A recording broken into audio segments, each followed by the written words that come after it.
Magandang buhay sa lahat. Liz Ken update. Liza Soberano, nag-update kamakailan ng selfie nila, ng baby nitong, si Fiona.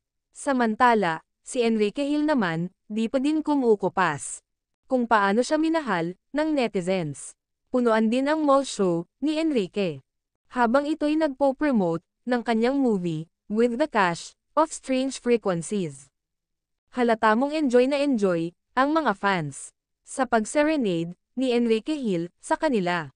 Namigay din si Ken at ang mga kasamahan nito ng posters sa mga audience sa nasabing mall.